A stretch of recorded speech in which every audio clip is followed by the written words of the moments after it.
Welcome to the final episode of Halloween month 2019.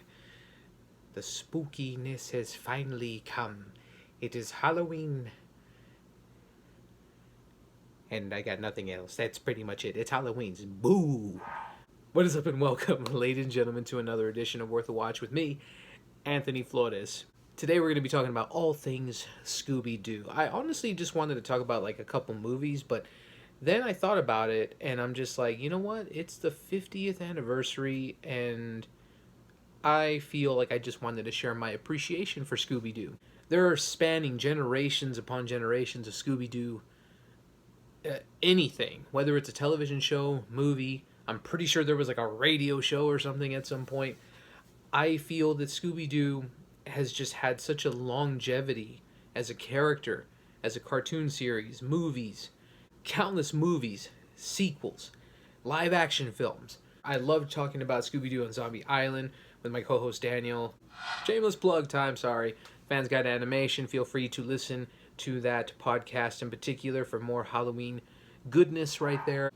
But to think that Scooby Doo has been around since 1969 when the original series aired, that's a long time. That's a really long time. And thinking about how long it's lasted, why, and just it's a talking dog and his friends, owners, friends, I guess, a group of teenagers and eventual 20-somethings.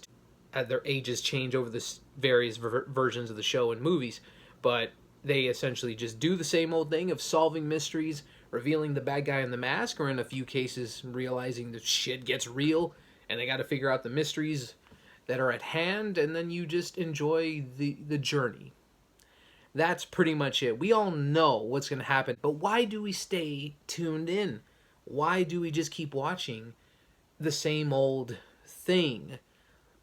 Because we love the characters as well. You know, I mean, Scooby-Doo to me is just as iconic as somebody like Mickey Mouse. They're just up there to me, and all these characters have their own unique personalities, and while some of them definitely got shortchanged in some iterations, you still know who they are.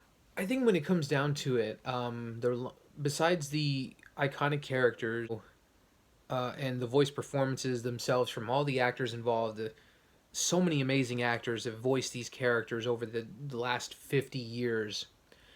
And another reason I think that Scooby-Doo in particular has stuck around, despite its very formulaic outcomes, is because it has a lot of family fun involved. You have the idea of trying to figure out who is the bad guy this time around.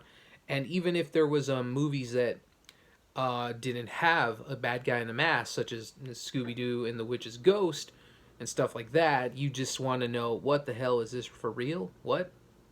Wow. Okay. And from there, the other big thing, especially why I even bothered to do this for a Halloween month episode and my appreciation for these characters, is it's like the most Halloween thing you could think of. A dog and his friends, they are solving mysteries of various ghosts, spooks, goblins, vampires, werewolves, zombies, aliens at some point. It's just, it's classic Halloween stuff. I mean, it was made for Halloween. These ideas, these creatures attacking these kids and their dog, whether real or people in masks, it's still a fun, spooky, good time for kids and families to enjoy. And as a kid, being scared of practically everything, not being able to enjoy much of the horror film genre at all because it terrified me. Scooby-Doo, along with movies like Ghostbusters and things that had comedy to them, just warmed me up to the horror genre over time, and that is something I'm forever grateful for over the years, getting more spin-offs or reiterations. The latest one, Scooby-Doo and Guess Who, that's the newest series, I think, which is very reminiscent of the Scooby Doo movies. I remember those growing up. The original series, of course, and then What's New Scooby Doo? I enjoyed that show when it aired on Kids WB. There's just so many iterations. 13 Ghosts of Scooby Doo, a pup named Scooby Doo. It keeps going. As an adult now, I definitely appreciate a little bit of everything. I enjoy a lot of it. And while the live action movies were not the best, it gave us Matthew Lillard as Shaggy, which I think is pretty spot on great casting. I think the guy was very much perfect for the role, not just in the live action role. The guy had a blessing from Casey Kasem, the original actor of Shaggy, to keep going for him. That is astounding, and that is just great. And now, anytime I've done a Shaggy impression, it kind of like ends up like his impression. It just kind of sounds like him more than the original. Like, it's just more fun to do too. I don't know why. But not to downgrade anything Casey Kasem did. You know, he sounds a little bit more like a radio host. That's pretty much what he sounds like.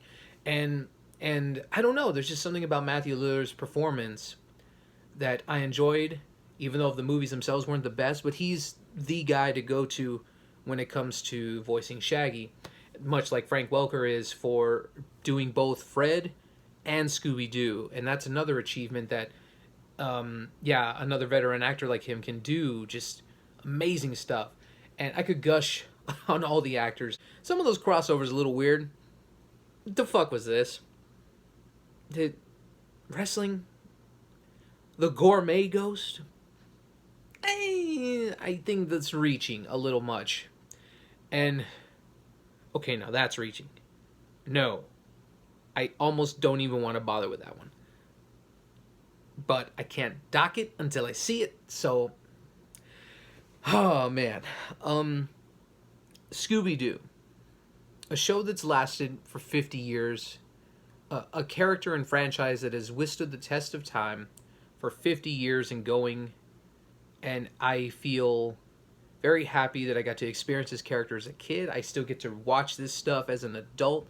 It still resonates with me. It's still fun, campy, as well as sometimes dark and gritty and edgy. And you know, I just feel just genuinely happy that these characters have so many different iterations to choose from that you can honestly, there's a version of Scooby-Doo for everybody. And I think that's even more awesome because not everybody may like the grittier Scooby-Doo on Zombie Island stuff. Not everybody may like the campier original.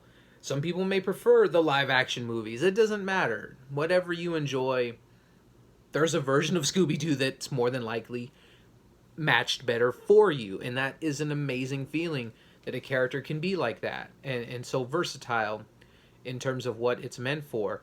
There's definitely some iterations of Scooby-Doo I'm sure I've never even heard of that lasted maybe like one season somewhere. I definitely know I've missed some. Scooby-Doo and his friends, Shaggy, Fred, Velma, and Daphne, while we make jokes of them because Lord knows they have been parodied, that's how much of a staple they are in pop culture too. That's another thing that I love, that they can be parodied. You know, a lot of times people have said, oh, you know, like, you know, Shaggy's that real pothead. You know, just... we all know where that goes. Or the whole Velma's a lesbian thing. I think those jokes got a little tiring after a while.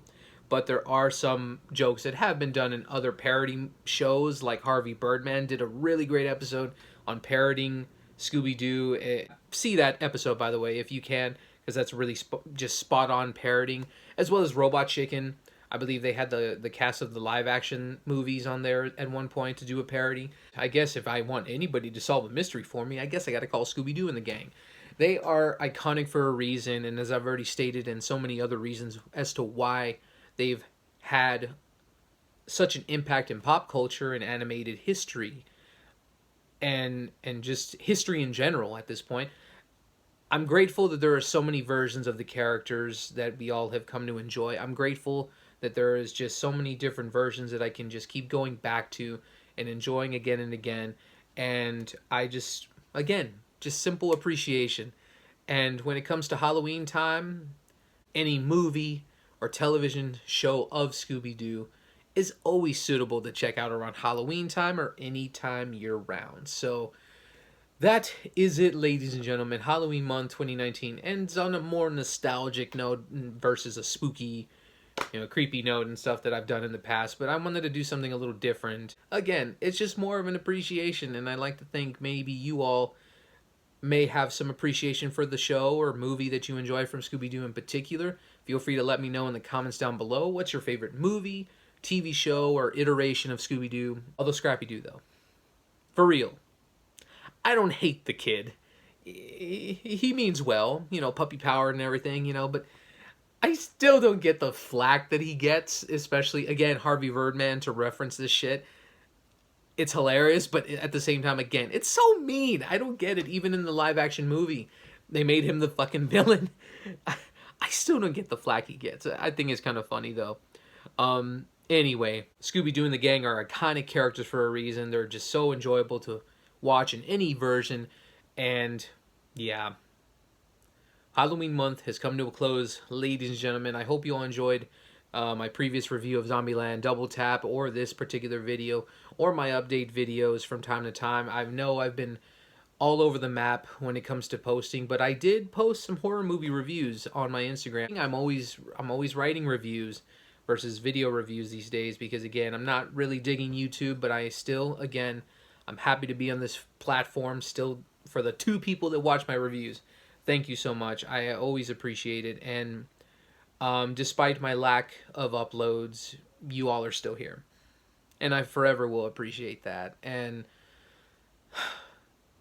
we keep pushing forward and having fun talking movies. Thank you so much for watching.